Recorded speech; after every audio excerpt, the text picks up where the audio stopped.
สบายดีหมดทุกคนวันนี้พูดน้อยตั้งใจว่าจะมาอัดคลิปวิดีโอสอน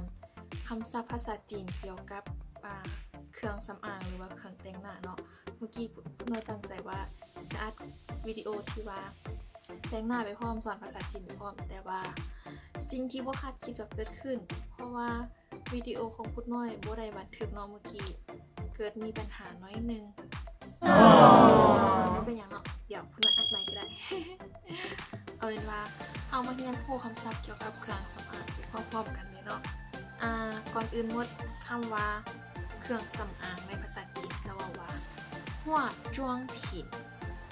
หัวจ้วงผินก็ไปเลยเนาะตัวนี้เอาเป็นแวนละกันแวนในภาษาจีนจะว่าจิ้งเจ๋อจิ้งเจ๋อ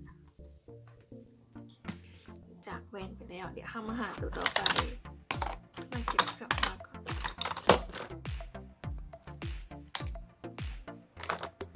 ครีมบำรุงหน้าแล้วกันเนาะครีมบำรุงหน้าคุณเอาไปบ้านละครีมบำรุงหน้าในภาษาจีนจะว่าเมี่ยนช่วง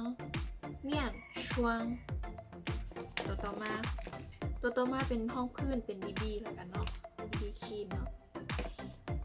บีบีภาษาจีนจะว่าบีบีช่วงแต่ถ้าเป็น GC ก็จะใส่ว่า CC ช่วงง่ายๆดีต่อมาครีมกันแดดฝางใช่ช่วงโอเคต่อจากครีมกันแดดที่ต่อไปที่เราจะลงมันก็คงจะแม่นทาแป้งเนาะแป้งซึ่งแป้งเป็นตลับเป็นกับแบบนี้จะว่า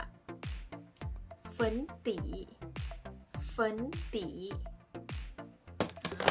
ตัวต่อมาเป็นแก้มแล้วกันนั่นพอถึงแก้มเขาว่าถึงบลัชออนเนาะสีทาแก้มภาษาจีนจะว่าไส้หงเอามาเปิดต่อไปกันเลย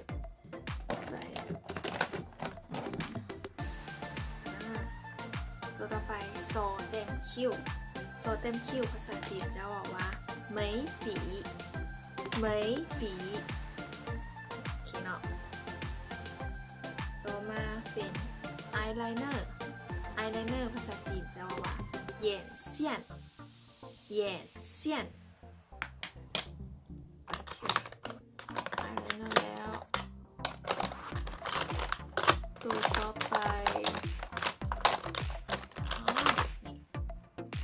ต่อมาของรัดขนตาหรือว่าที่มีขนตาภาษาจีนจะว่าเจ๊เหมาเจียคำว่าเจียตัวนี้ผู้น้อยผู้แน่ใจเนาะไว้พอใครที่ว่ามีข้อมูลสามารถคอมเมนต์บอกกันได้บางวัดจะบอกว่าเจ๊เหมาเจียหรือเจียมันเอาไว้ส่งเสียงส่วนมัสคาร่าหรือว่าของปัดขนตาภาษาจีนจะว่าเจ๊เหมาเก้าโอเคต่อมากันเลย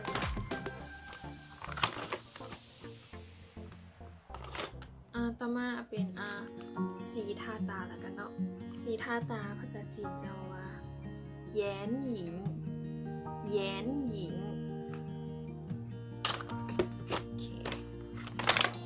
เครื่องแต่งหน้าน่าจะหมดแล้วเหลืออีกอันหนึ่งเนาะสิ่งที่ขาดไม่ได้นั่นก็คือลิปสติกนั่นเองใส่ลิปสติก